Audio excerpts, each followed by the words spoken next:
Hello, children. We will be taking up sexual reproduction today.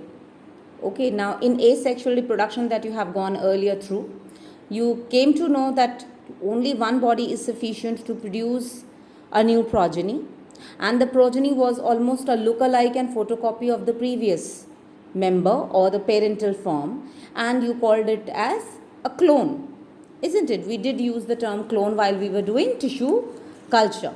Now, here in sexual reproduction, you require involvement of two different individuals.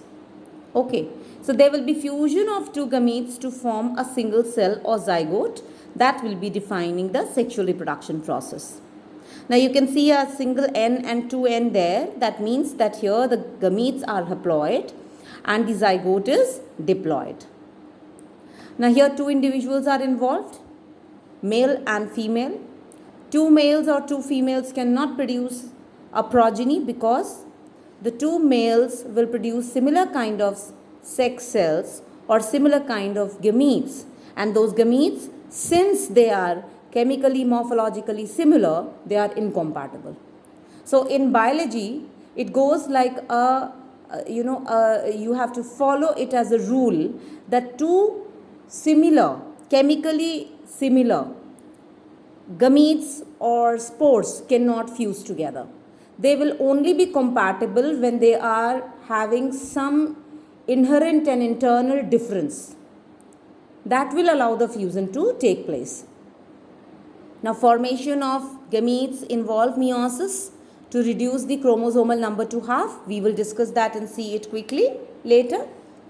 Now, you should understand that there are in your body cells, there are gonads. These are the somatic cells. Somatic cells are the general cells of the body.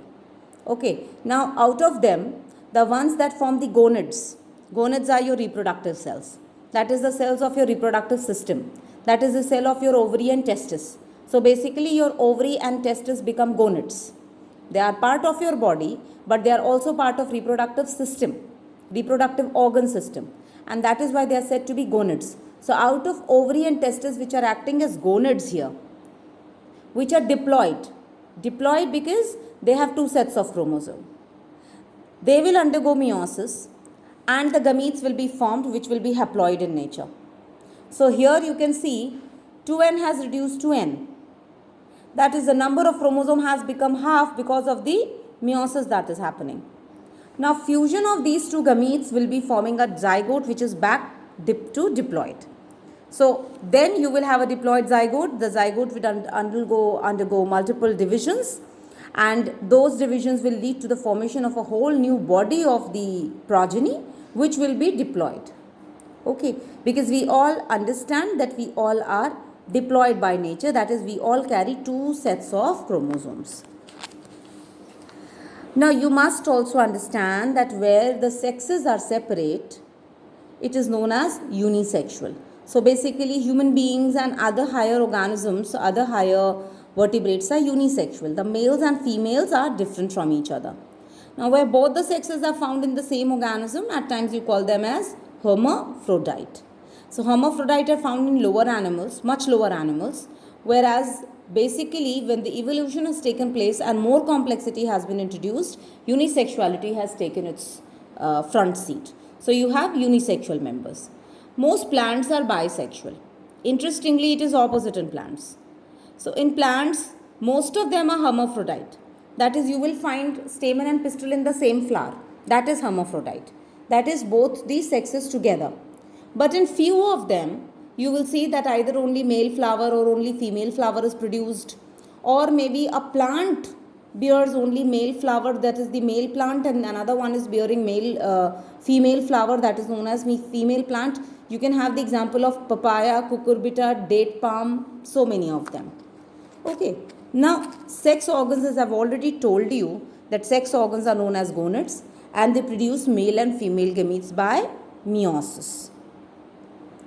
Aquatic animals such as fishes and amphibians, gametes in them are shed outside the body.